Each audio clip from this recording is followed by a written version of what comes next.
Assalamualaikum warahmatullahi wabarakatuh. Di sebuah desa terpencil yang terletak di kaki gunung yang indah, terdapat sebuah masjid tua yang penuh sejarah.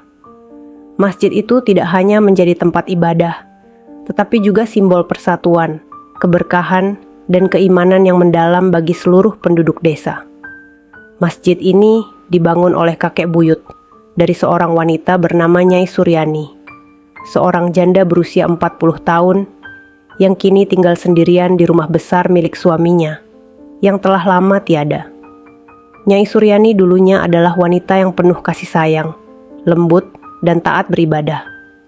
Setelah menikah dengan seorang saudagar kaya, ia menjalani kehidupan yang sejahtera. Namun, semuanya berubah setelah suaminya meninggal dunia akibat penyakit yang mendadak.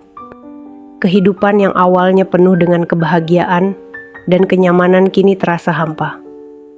Kesedihan yang mendalam menggerogoti hatinya, merubahnya menjadi sosok yang dingin dan penuh ambisi.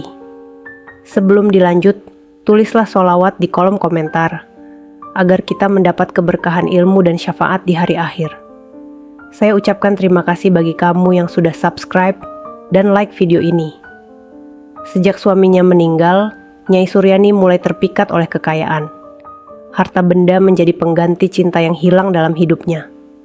Ia menjual sebagian besar aset suaminya dan mulai memperluas kekayaannya. Namun, di tengah upayanya untuk terus menumpuk harta, Nyai Suryani merasakan bahwa rumahnya yang besar dan harta yang melimpah tidak dapat mengisi kekosongan dalam hatinya. Ia terus merasa tidak puas, dan harta yang ia miliki terasa seperti pasir yang terus mengalir di sela-sela jarinya. Satu hari, seorang pengusaha kaya dari kota besar datang ke desa itu. Pengusaha tersebut memiliki rencana besar untuk membangun sebuah pusat perbelanjaan di desa kecil tersebut, yang diyakininya akan membawa keuntungan besar. Namun, untuk mewujudkan rencananya, ia membutuhkan tanah di mana masjid tua itu berdiri. Masjid yang suci dan dihormati oleh penduduk desa itu kini menjadi sasaran ambisi duniawi. Pengusaha itu menemui Nyai Suryani dengan tawaran yang menggiurkan. Dengan senyum manis yang penuh dengan tipu daya, ia berkata, "Nyai, tanah ini adalah milik keluargamu. Bayangkan betapa kayanya engkau jika menjualnya padaku. Aku akan membayar dengan harga yang sangat tinggi, lebih dari yang bisa kau bayangkan." Nyai Suryani terdiam sejenak. Masjid tua itu adalah warisan keluarganya, simbol keimanan dan kehormatan yang telah bertahan selama beberapa generasi. Namun, bayangan kekayaan yang lebih besar dari yang pernah ia miliki menggoda hatinya. Ia membayangkan semua harta yang bisa ia peroleh, semua kemewahan yang bisa ia nikmati. Ia mengabaikan suara hati yang mengingatkannya akan dosa besar yang akan ia perbuat. "Berapa banyak kau tawarkan?" tanyanya dengan suara yang sedikit gemetar, antara keinginan dan rasa bersalah yang mulai merayap dalam hatinya. Pengusaha itu menyebutkan jumlah yang membuat mata Nyai Suryani berbinar. Jumlah itu sangat besar, cukup untuk membuatnya hidup dalam kemewahan seumur hidup. Tanpa berpikir panjang dan tanpa mempedulikan nasib masjid tua itu, Nyai Suryani menyetujui tawaran tersebut. Ia menandatangani dokumen penjualan tanpa sedikit pun keraguan, mengabaikan kewajiban moralnya untuk menjaga tempat ibadah yang telah diwariskan oleh leluhurnya. Berita tentang penjualan masjid menyebar dengan cepat di desa.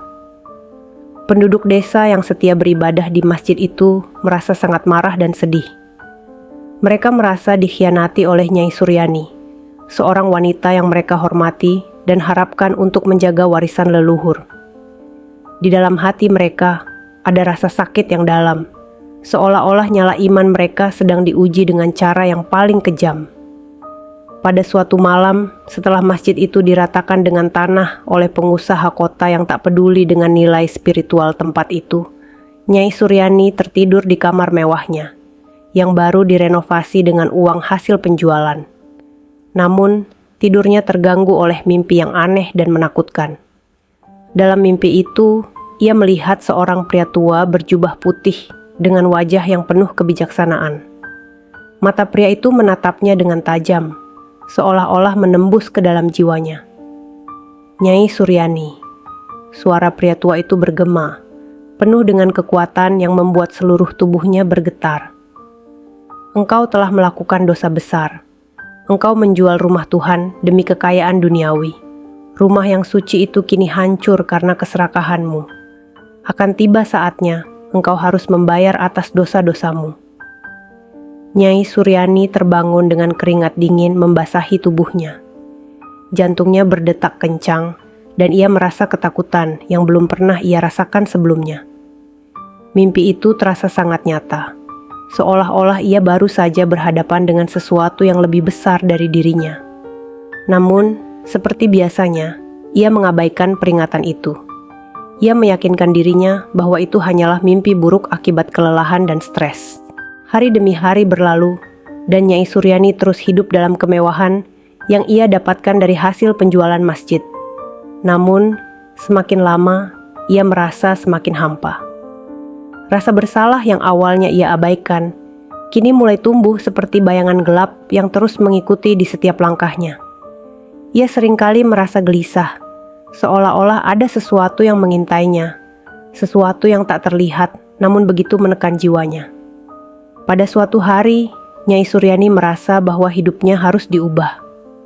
Ia merasa bahwa hanya dengan mendekatkan diri kepada Tuhan, ia bisa menemukan kedamaian yang selama ini ia cari. Dengan tekad yang kuat, ia memutuskan untuk menunaikan ibadah haji. Ia berharap bahwa dengan menjalankan rukun Islam yang kelima ini, semua dosa-dosanya akan diampuni dan hatinya akan kembali tenang. Ia pun mempersiapkan perjalanan ke Tanah Suci dengan penuh semangat. Dengan kekayaan yang melimpah, ia memastikan bahwa perjalanannya akan penuh kenyamanan dan kemewahan. Ia membeli pakaian terbaik, menyewa akomodasi mewah, dan bahkan menyewa pembantu pribadi yang akan melayaninya selama di Makkah. Di dalam hati, ia masih merasa sedikit bangga dengan status dan kekayaannya. Meskipun ia tahu bahwa ibadah haji seharusnya menjadi saat untuk merendahkan diri di hadapan Tuhan. Saat tiba di Makkah, Nyai Suryani merasakan kekaguman yang luar biasa. Melihat Ka'bah yang megah dan suci di hadapannya membuat hatinya bergetar. Ia merasakan kedamaian yang belum pernah ia rasakan sebelumnya. Dengan air mata yang mengalir di pipinya, ia berdoa dengan tulus, memohon ampunan atas semua dosa-dosanya. Namun, di balik doanya, masih ada sedikit rasa sombong dan bangga yang tersisa di hatinya. Seolah-olah ia masih merasa bahwa kekayaannya bisa memberinya tempat yang lebih baik di sisi Tuhan. Hari-hari di Tanah Suci berlalu dengan cepat. Nyai Suryani menjalankan semua ritual ibadah haji dengan penuh dedikasi.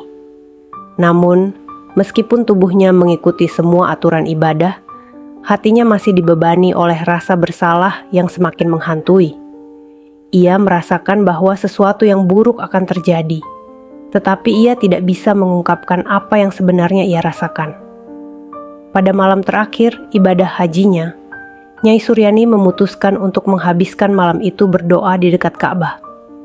Ia merasa bahwa ini adalah kesempatan terakhirnya untuk benar-benar memohon ampunan dan menebus semua kesalahan yang telah ia lakukan. Di bawah langit malam yang penuh bintang, ia bersujud di hadapan Ka'bah, berdoa dengan sepenuh hati. Namun, saat ia berdoa, tiba-tiba angin kencang berhembus, mengelilinginya dengan kekuatan yang tak terduga. Nyai Suryani merasa tubuhnya mulai gemetar, dan rasa takut yang luar biasa mulai menguasainya. Ia berusaha untuk tetap tenang, tetapi rasa sakit yang tiba-tiba menjalar di seluruh tubuhnya membuatnya menjerit. Ia merasakan tubuhnya mulai berubah, kulitnya terasa panas dan gatal. Tulangnya seolah-olah mengecil dan rambut lebat mulai tumbuh di seluruh tubuhnya. Dalam sekejap, Nyai Suryani tidak lagi berdiri sebagai seorang manusia, tetapi sebagai seekor monyet kecil yang ketakutan di bawah bayang-bayang Ka'bah.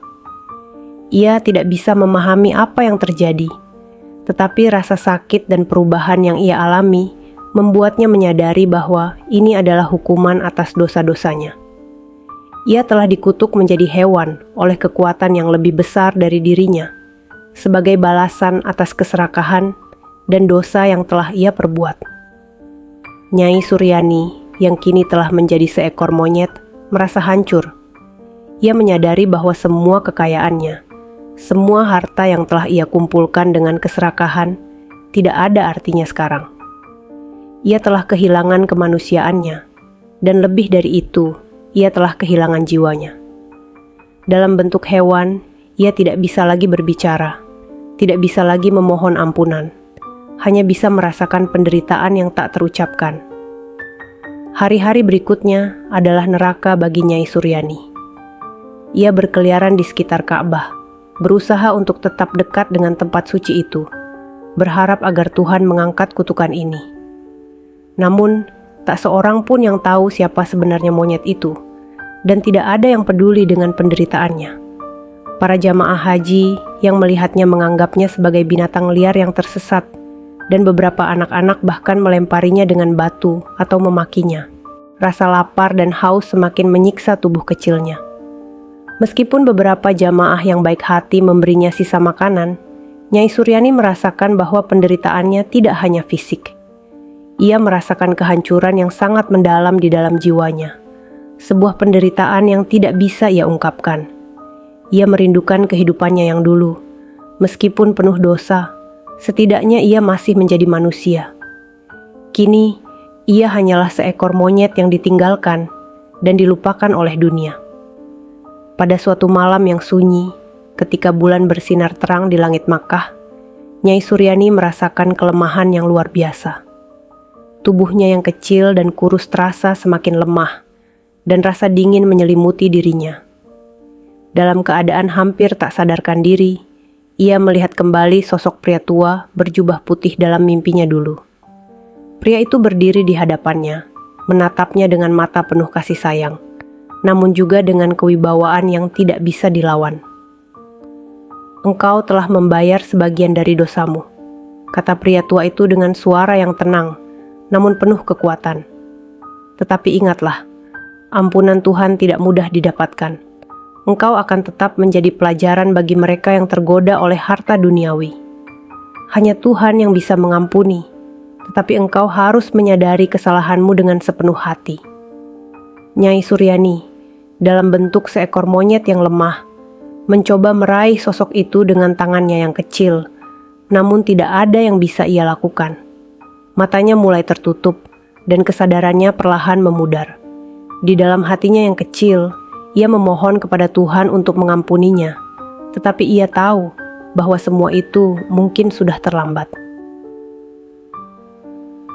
Esok paginya, para petugas kebersihan Masjidil Haram menemukan tubuh seekor monyet kecil terbaring tak bernyawa di dekat pintu masuk Ka'bah.